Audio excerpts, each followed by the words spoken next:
What's going on? How's it going?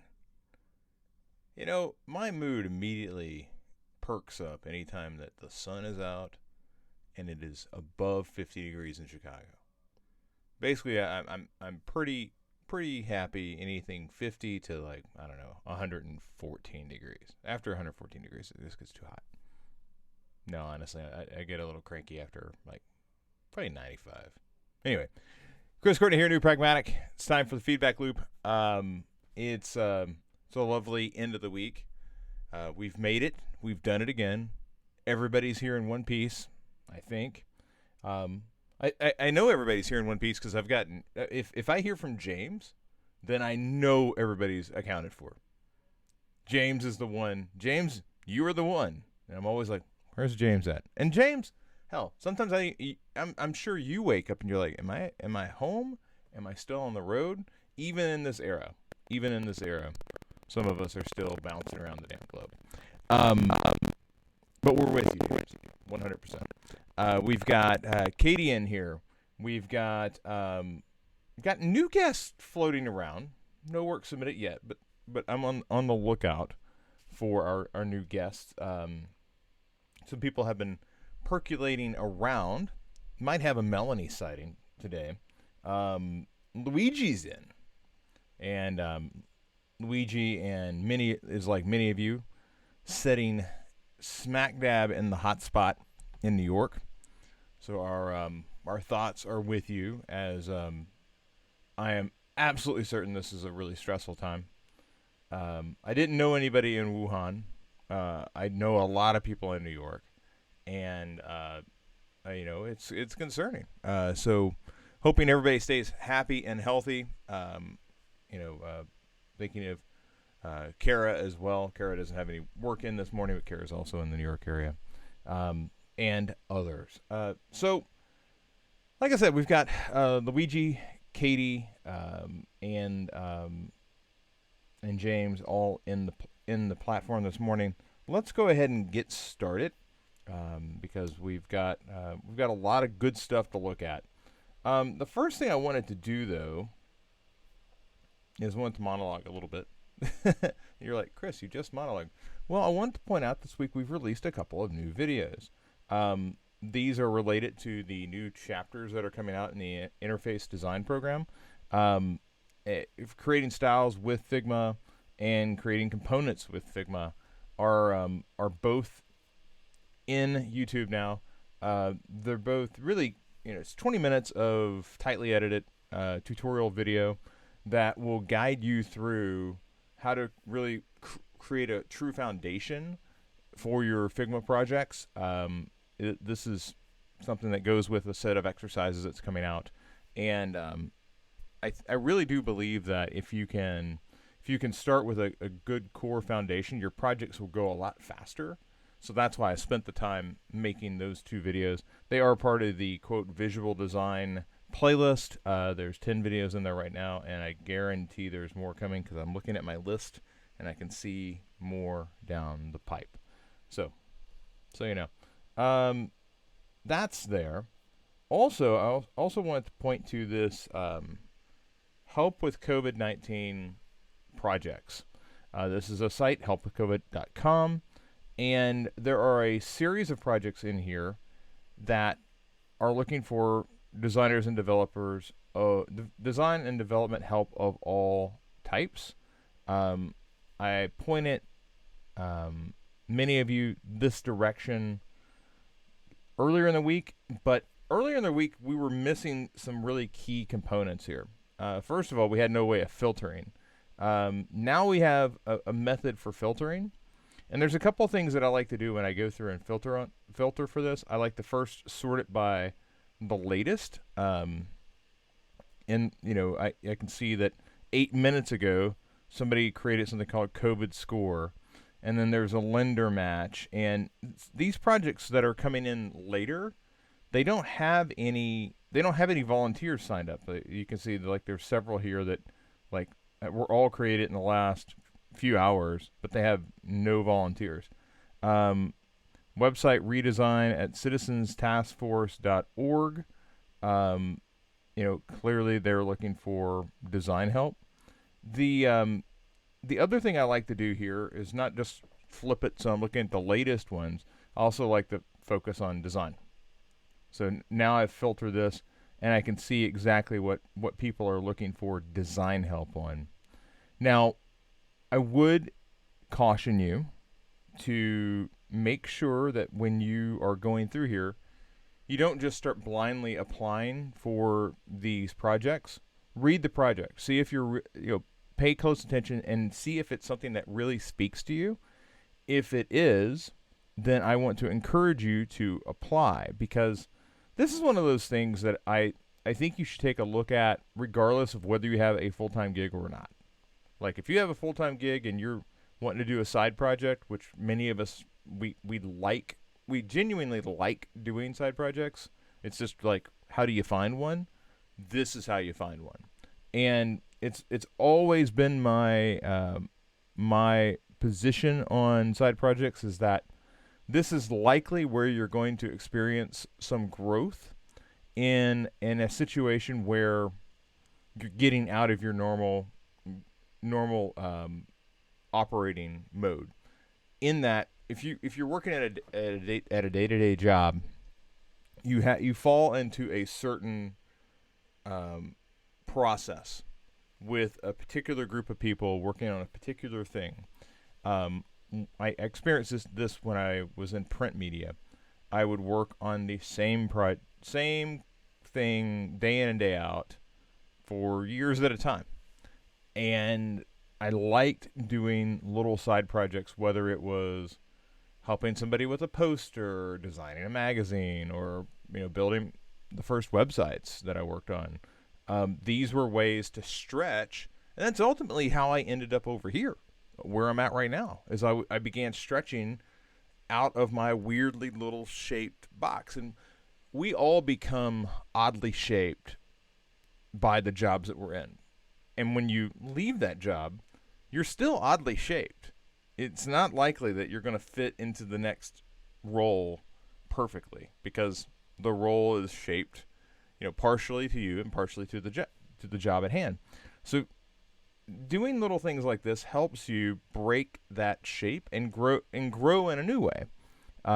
So this is something that I recommend to people to do, regardless of whether you have a full-time gig or you're looking for one. If you're looking for one, this is something great to do in the meantime, so that you're not just twiddling your thumbs thinking about all the people who haven't responded to the cover letters and the resumes that you've sent out. Because, frankly, a lot of people are in a wait-and-see mode. They're waiting to see what's going to happen with COVID-19. They're waiting to see if business is going to bounce back. I talked with a student yesterday. I talked with Tejal, and she said that she'd been contacted by the same recruiter, or by different recruiters regarding the same job. That's a bad sign. When I start hearing from multiple recruiters about the same job, that means that they are fighting over a shrinking pool of jobs. All right? That just gives you a sense of how many opportunities are really out there. And a lot of this is jobs that haven't gone away. They've just gone on pause. All right? Nothing's gone away yet. So we're only a few weeks into this, but everything is on pause. So just keep that in mind. It can be a really stressful time if you're applying for gigs, and you need something to keep you busy. All right? And as I've said before, would you be a designer if there was no money involved? That's what tells me if you're in the right spot or not. If it is trouble for you to get out of bed in the morning and do that thing when there's money involved, that's a bad sign. But if there's still trouble for you to get out of bed when there's no money involved, if there's no spark of like, yeah, there's this thing I got to work on. There would be that thing you have to work on. If you're really a designer, there would be that thing that you need to work on, regardless of whether there was a paycheck or not. Now, it is a position of some privilege. Like, there are some people that they have to grind. Okay, they got to take that McDonald's job. They got to drive that Uber. I get it. What I'm saying to you is, do you thirst for doing design work regardless of whether there's pay? Like, there are people out there that are driving the Uber, and then at the end of the day, they're sitting down to do some design work, and they're not getting paid for it. Okay, they're trying to grow as a designer. They're hoping that eventually they'll get paid for it, but they genuinely like doing the design work. I want to work with those people. I hope that you and I are on the same page there, because there were many weeks in putting together this program where I was getting up and I was talking to nobody. All right? And that's kind of the moment that I discovered, like, yeah, I'd do this regardless of whether there was pay or not, because there isn't pay, and yet I get up in the morning and do this, and I had to, like, hold myself to a regimen. Part of that is business development for me. I like building things. That is, to build anything, you have to have a design. You have to have a design in mind that you're targeting. But just so you know, that's why a project like COVID-19, or these COVID-19 projects, they will help you find where you're at on that scale. If you get up and you enjoy it, and you're working on this project, and you're doing this volunteer work, and it's design related, and there's no pay, and you're happy as a clam, then you are in the right space. You're going to make it through, because on the other side of this, and there will be an other side of this. That's the other thing I want to emphasize. Just because we're in this moment right now where, things got real sparse real fast, it will end. That is a certainty. It will end. I'm not sure what the landscape looks like on the other side of this thing, but it will end. So, can you hang on? Can you make it through? I think you can. And if you need to talk to anybody about it, I'm right here. So that's COVID-19. The project's helpwithcovid.com. Go check that out. Just remember to filter on latest and design to find just the design positions and the latest ones that have been posted. And there were 90 when we started, or there were 90 just a few minutes ago, and there's still 90. But one of those was updated like an hour ago. So there are new projects coming on every day for the last week. So jump in there, check it out. Let's go ahead, and I want to come back to Luigi. Let's jump in here. We got Katie. Let's take a look at Katie's work. Katie has been hustling. Yeah, all right, Katie. So now I'm starting to see Katie like really paying attention to. Katie has been working on her wireframes. She's really getting a sense of Figma. She's really never worked with it before. Never really worked with a grid. She's tackling space. When you're first getting started, the blank canvas is a huge hurdle. All right, and really it comes down to, can you figure out how to control space? Can you figure out how to leverage the priority guides that you created prior to the wireframes to hold you accountable to building in a certain direction? And then, can you come up with something that is consistent, at least from a spatial perspective? And I'm seeing a lot of positive work here. It was in the later phases that we were having struggles before, Katie. And you've got some notes here. I just wanted to check this around. I've been moving around all these buttons and objects and can't seem to find a way to make them all look good together. Yeah, okay. Let me help you out here. So, not super sure about this ingredients idea, just trying out. Prep. Okay. So my point here, Katie, is that you've got this selector that's kind of moving around, okay? I want to think about this. Yeah, okay. So we got customize, and now customize is pushing this down. Okay. Yeah, okay. So when you pop, you can customize a drop-down or pop-up window that gives the options to customize. Then it shows customized items in the next frame. Okay. I see what you you've done here, and yeah, that makes a lot of sense. Um, the pop up sort of thing would be, if I'm guessing, I got to turn my controls back on. The pop up would be basically coming in and saying, okay, there's going to be like a modal that pops over the screen, and of course, I'm kind of freehand drawing, but we should really just line that up like so, right? Yeah. And then like you've got this, you click customize, and then you get the pop up, and then you come back, and it's got that. That's completely fine. Um, the It's this area that I was particularly talking about with regard to nutrition, ingredients, and prep.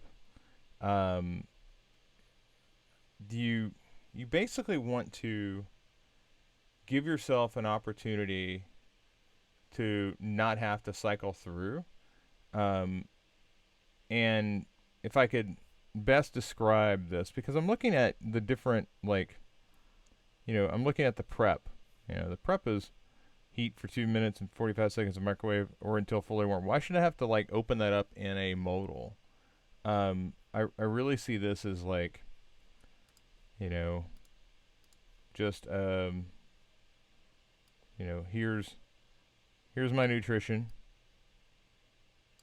nutrition profile, if you will, and here's my ingredients, and here's my prep. Okay, it's just on screen all at the same time. If you decided that you want it to give more space to this so that it's flexible, that's fine. You could do that. The real goal, you could also, just make this its own unit, just draw a line. This might and make it deeper.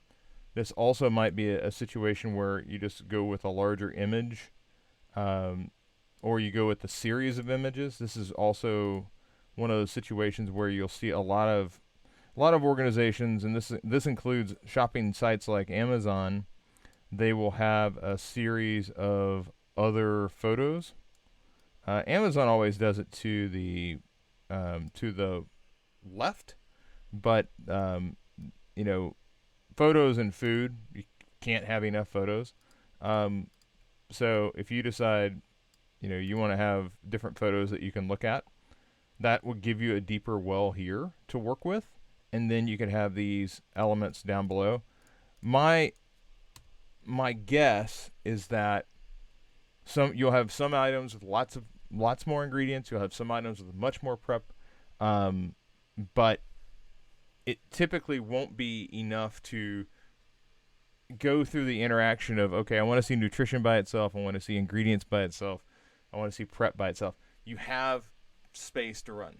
Okay, pages are long, they can be long, and you don't have a ton of information to hide behind this tab setup. This is like a little segmented controller.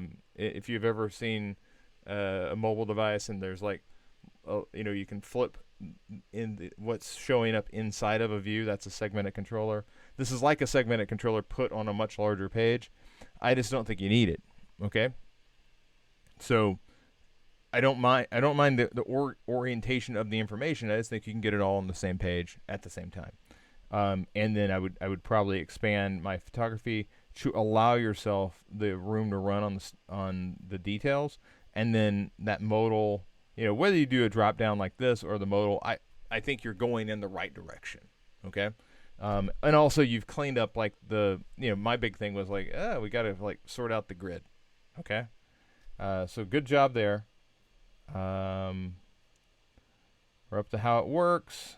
How it works is still kind of floating around a bit. I would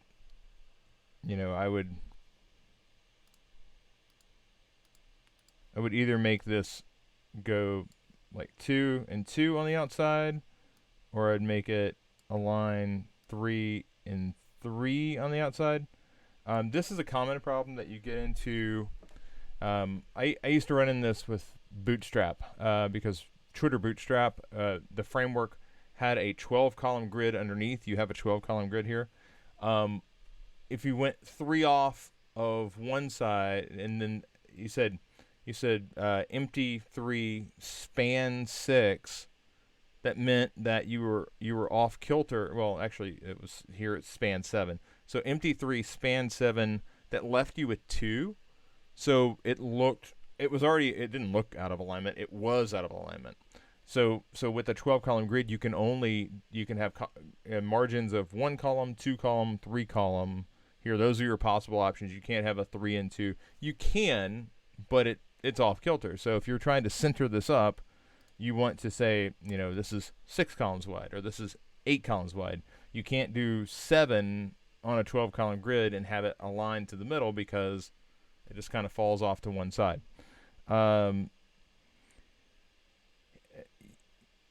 This is interesting, because if we came through and we said, hey, you know what, I'm gonna make this a section. All right, and in this section, I'm just gonna kill the color really fast. And what I'm really here to do with this section, I got to make it a frame so I can do this. But once I have a frame, I can put a grid onto this, and I can say that this grid has 3 columns. Okay, and you can't really see what's going on there, but I can come in here and say the margin is 200 or 300, and I'm going to darken this up so that we can see it. There is a way that if you really want it to have, and I'm using 100 as a loose interpretation, but there's a way that you can come in and like lay on multiple grids on top of your work, provided that it aligns with the edges of the container, which it does currently. Currently this works. Provided it aligns with the edges of the container, I'm fine with you floating these.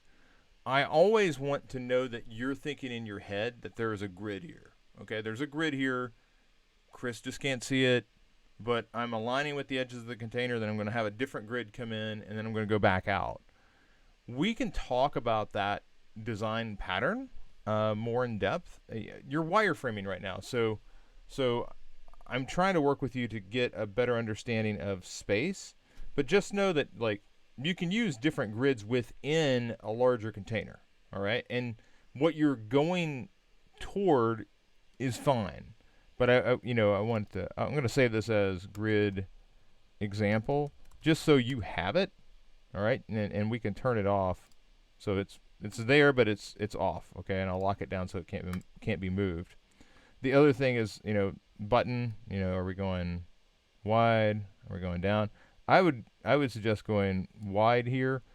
At minimum, I would suggest going as wide as the element above. So if this is part of this grid, I'd make it as wide as at least the item above it. I could also make an argument that it should be wider. So you see this as something that belongs to. You see this button as something that belongs to these 3, not to this specific one. All right. I'm going to get back to where we were, though. Yeah. But grid alignment, let's continue looking. Yeah,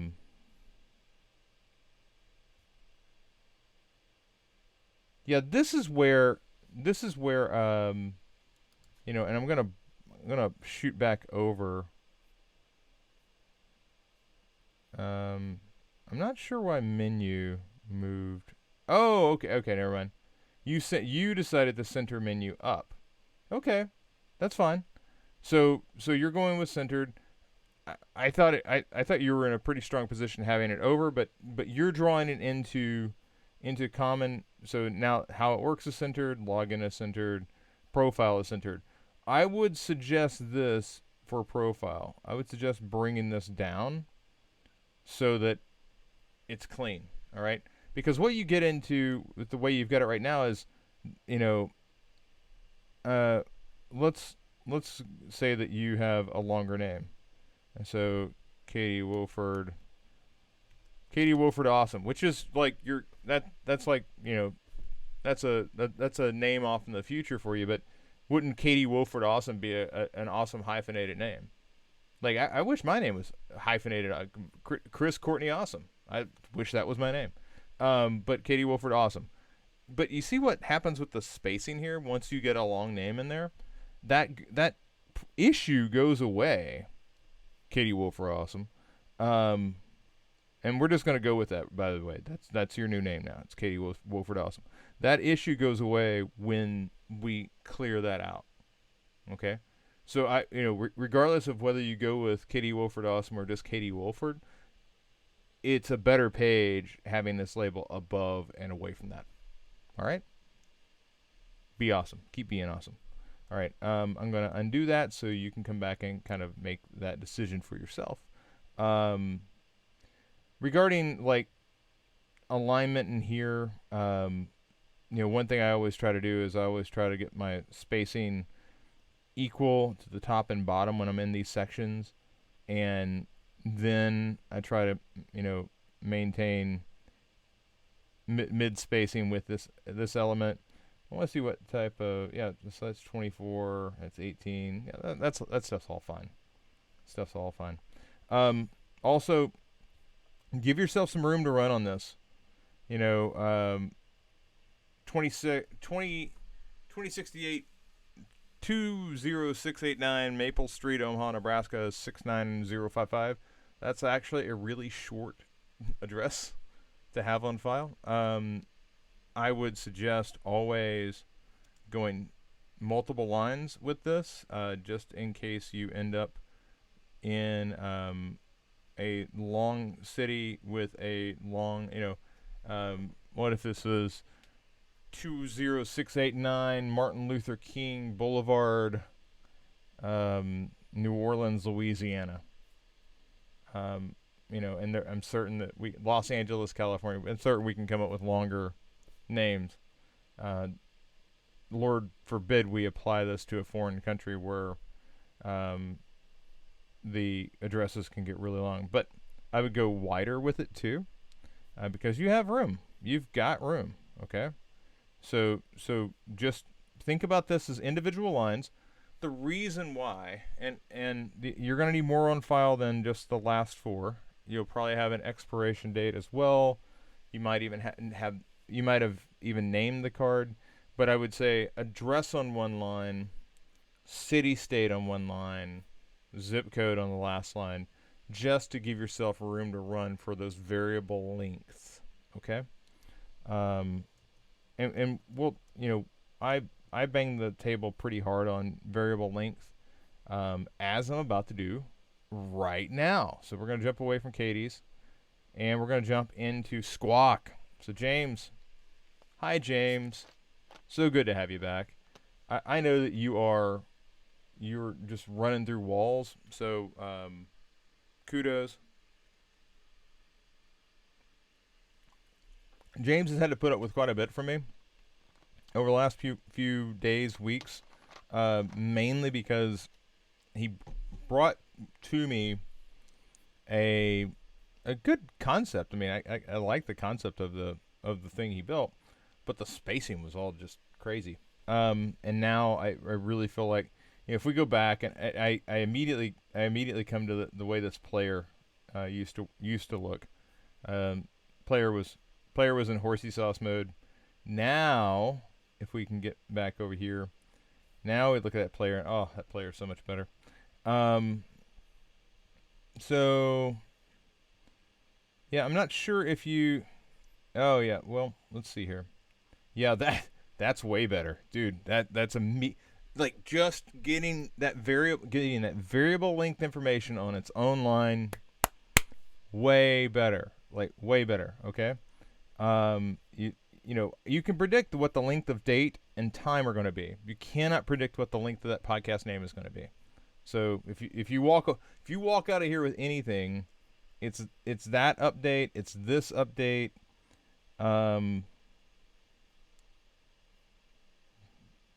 Yeah. So this is significantly better now. That wasn't what I was trying to do.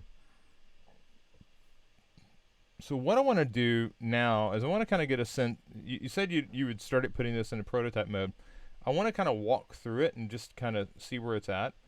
So here is the prototype as it currently stands, and okay, so this is, you're using this as an overlay, which is fine.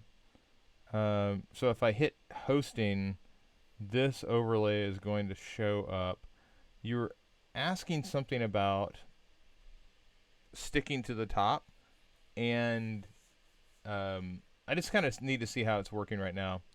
And then obviously, you know, James, we should probably get on a call here fairly soon when time allows for you, because I know that you're in the midst of a lot of stuff. We should probably get on a call and go through and talk about this in a little more fine detail, but I'm just going to look at this in prototype mode and see how many issues we can find here. This is a bit like an Easter egg hunt. So here it is right now. I'm guessing that, yep, okay, so you've got the side scroll going on. This is nice. Okay, so that works fine. If you wanted this to scroll without this scrolling, we could look at that. That's not hard to do. It's nice to see that, you know, I was worried when I read your note. I was worried that this was moving and this was moving, but you've sorted out how to properly do that. So kudos there. Let's see here. I'm gonna hit pilot or pivot rather. In a prototype, at some point, you're gonna want to come back in with real content, because this becomes distracting. Let's go ahead and go here.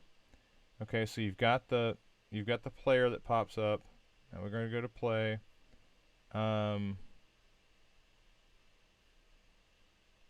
Yeah, it's just a little deep right now. Like I want this player to align, like basically I want it to be 1-to-1. So that's an issue at the moment. Speed is an issue as this comes over, and obviously the spacing needs some work here because it's like, it looks like it's designed to the edge of the box that it's in. You could make this scroll, but maybe not. Same thing here. I'm guessing that you've layered this in as a modal, but the speed of it is off. Let's see if we can adjust that speed really fast. I just want to get a, okay, so here it is this. If we come to this interaction and we what I want to do is I want to ease in, and I'm going to say, you know, 400 milliseconds. Let's save that and try that same interaction. Interesting. Okay. And it's moving in depth. It's what is the issue here? 'Cause that's like way too fast. Although it's funny, it completely masks the fact that it moved. Like I didn't see the move until we slowed it down. Then I saw the move. So I see that it's jumping, but it's also low. And that's supposed to link somewhere, but it's not right now.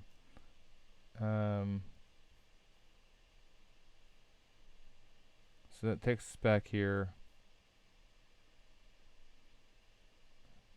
This gets us back out here. This gets us there. If we hit play, now we're back here. Alright, so I want to sort out why that depth is not working for us.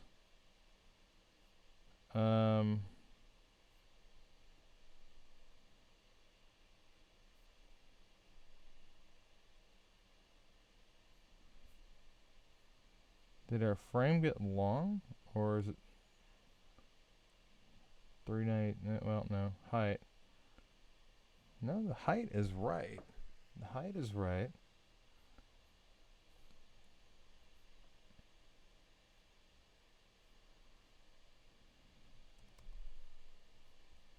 I'm just looking at this pop-up. Okay, so the pop-up is where I would want it to be.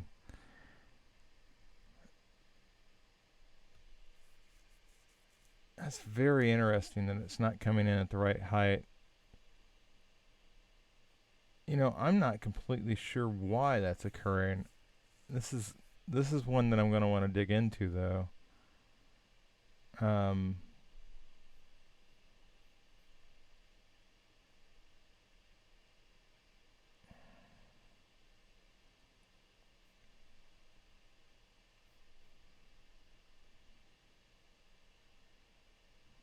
It's like I'm getting a... So I want to come back over here. I want to actually throw a frame on it. Just for reference, I'm just going to throw it into, I guess, an iPhone 11. Yeah, okay. So here it is in the iPhone 11. We're going to click on this. Okay, that's fine. Click on that.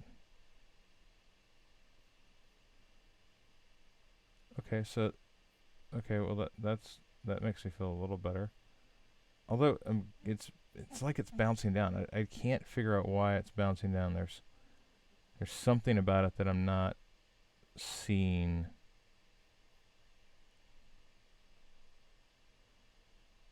Okay, that spacing's right. It works there. Okay. It works here. So maybe it's interesting. So is it because it didn't have a device on it that it was bouncing? Also, we need to make that target larger. It's hard to click right now. Yeah, I can get out of it by just moving my keys, my left right, but it's not working for me otherwise at the moment.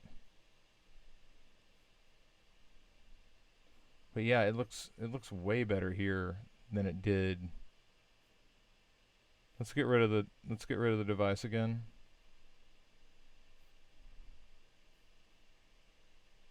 That is so weird. So when a device is not on it, it bounces around. Is it because it doesn't have a point of reference? That's interesting.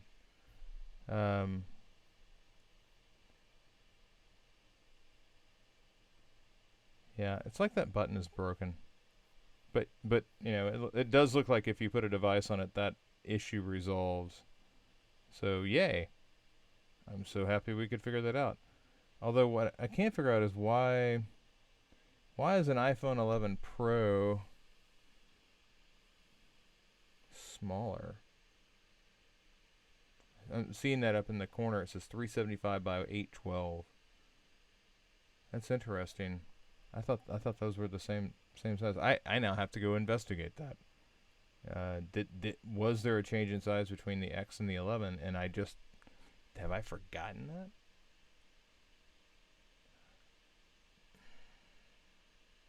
I'm gonna go investigate. That's because the Pro Max. Maybe this is mislabeled. Let's put the Pro on it. I want to see what happens now. Yeah, weird. Okay. Pro Max. And now it's the right size. So bizarre. So freaking bizarre.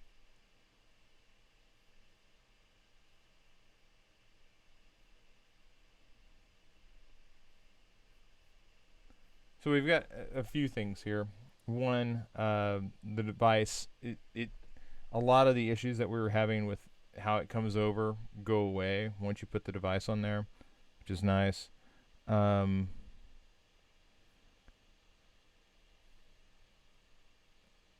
that should close the overlay, but for some reason I'm not able to select it. This is where I might just literally draw a larger rectangle just to increase the size of that target.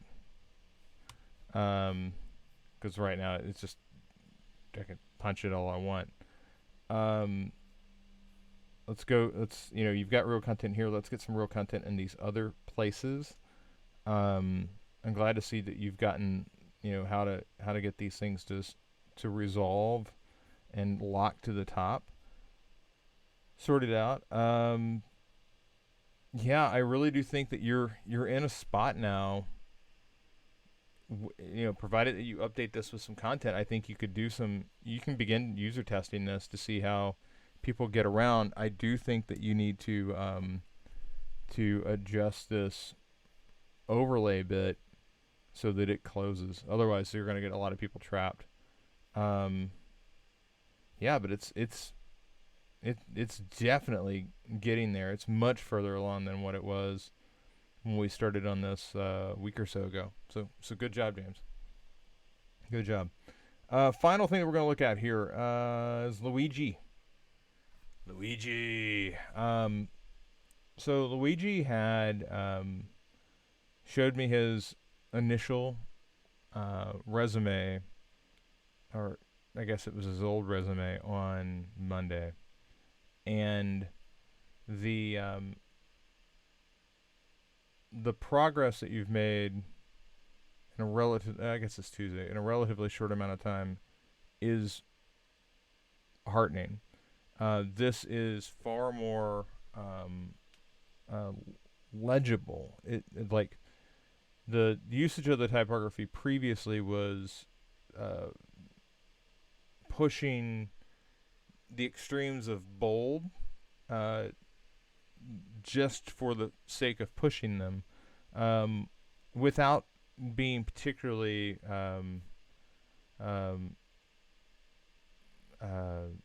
with lacking refinement.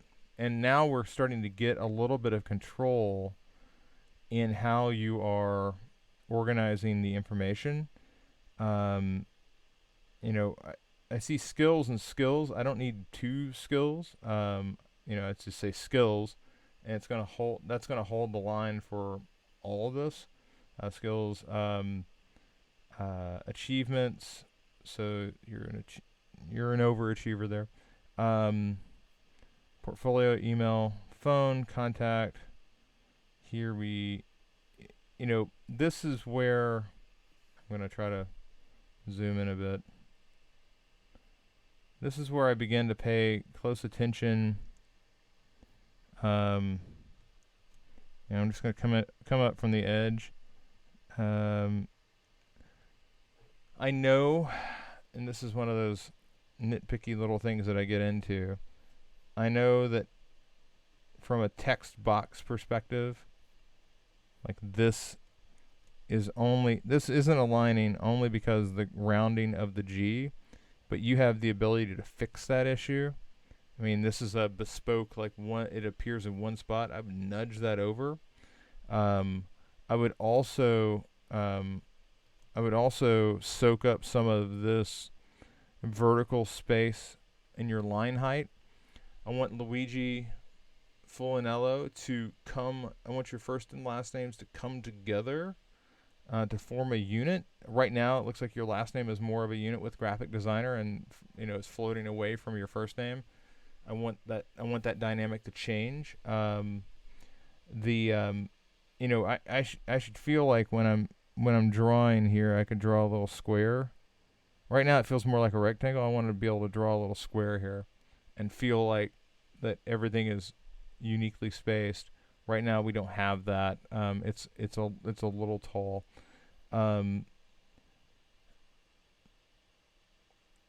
If you're gonna go with color here, I might go with a lighter version of the typeface, and I might just go with designer. Graphic design. Because you've got the UX in there, and I think UX is where you're going. I think UX is where you're going to see a lot of growth. I would just put designer. You know, let the presentation here talk to the point that you're a graphic designer. Um, from there, if you want to go with, I don't know, this feels like we're still fighting in our volume here.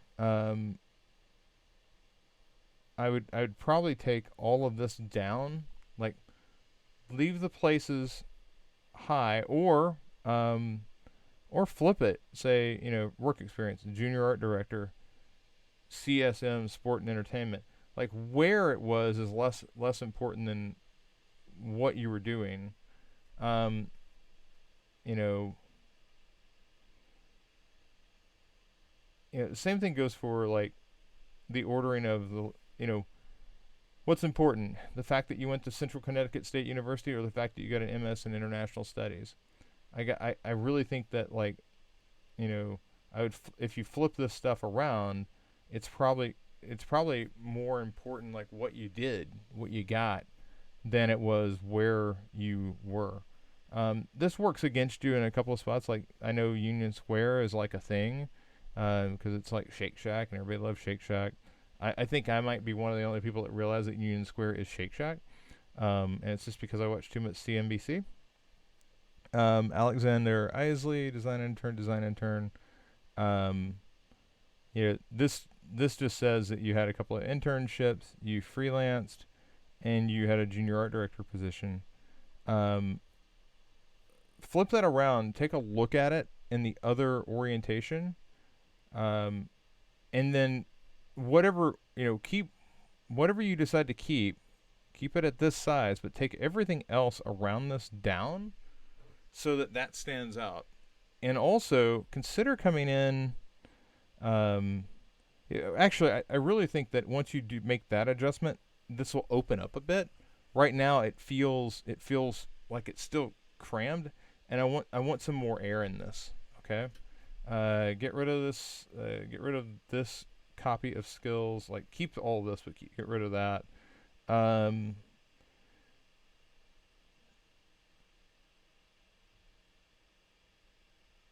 yeah, I'm fine with that. It's like part of me is like, does this need to be as big? When I'm looking at Keynote, PowerNote, Google Docs, it looks like that is not it lacks the line height that these have. So I would adjust that. And and and I would change this. I would change this from design. That is not design. That is visual, but it is not design. Design is broad. Okay, design is very broad. When we talk about UX, and I think of Figma as being visual design more than UX. I think a sketch is being visual design more than UX. I think of personas, storyboarding, wireframing, um, and I worry about this concept that design is only the things that we see. Okay, so I would give that a very clear designation, visual, um, or skills. Skills are visual design, UX design, visual design, productivity, and then from there, productivity. Or you could talk about your skills from being, you know, um, storyboarding, wireframing, prototyping. Those are skills. Programs are Illustrator, Photoshop, Sketch, Figma, right? So so I think there's some discussion that needs to happen around what skills are and how you orient them. I get like they're all things, but Figma, Sketch, Illustrator, Photoshop, and InDesign are programs. Keynote, PowerPoint, Docs, Google Docs are programs and platforms if you throw Google Docs in there as a platform. But personas, storyboarding, wireframing, prototyping, those are skills. Those are things you do. Um, and you should put in there user research, like you know, um, story mapping, user flows. Like there's like things that I know you've done them because I've seen priority guides. Like I know you've done these things. Some of those things are way more important than, you know, wireframing. Um, so let's have a discussion about that. Let's tweak the spacing on this. Let's consider possibly coming through, and I want to talk about the structure here, like line height. Like what is the grid that we're looking at here? Because I would like to find a way to get it to line up across. Right now we're struggling there a bit, but is it better than where you were? Oh yeah, oh yeah. But much like the conversations I've had with James, Luigi, now that we've got the big structure of it reoriented, now we can get in there with the wrenches and start really tightening it up. Like before, it was like, yeah, this is off. Now it's closer. So now we can start whittling it. You've made the big change. Now let's start making the little changes. But I would start. I would start in taking these down, considering reorienting the order, making that same adjustment over here to this side, rethinking the skills section, and then let's come back and talk about where you're at. Okay? All right. Just checking in. Looks like we've got everybody addressed here. James, Katie, Luigi. Fantastic work overall. You know, ending the week strong always feels good. Always feels good. But that doesn't mean the day is over. Obviously, Friday just got started. So if you have questions as you're going, I want you to feel free to reach out. Just know that I'm beginning to, you know, it's kind of funny. I'm like, hey man, I've got all these videos. I should start promoting this a little more. So you're going to start seeing a little bit more noise out of me. I've noticed that the uptick in viewership over on the YouTubes is getting higher and higher, basically every week. So we're going to start making a little more noise. Not sure about, you know, advertising yet, but I'm definitely going to start promoting a bit more. So if you have friends that are looking to level up their design skills, know that anybody who signs up for mentorship at New Pragmatic, if it's a referral from you, it's worth 25 smackers, an Amazon gift card. So feel free to send people over my way if they say they came from you and they end up signing up. I will definitely reward you for your for the honor of being a helpful soul in the building of this enterprise. I've already got a couple of those to send out this week. So with that, I'm Chris Courtney. This has been the Feedback Loop for Friday, April 3rd. I will see all of you again on Monday. Take care.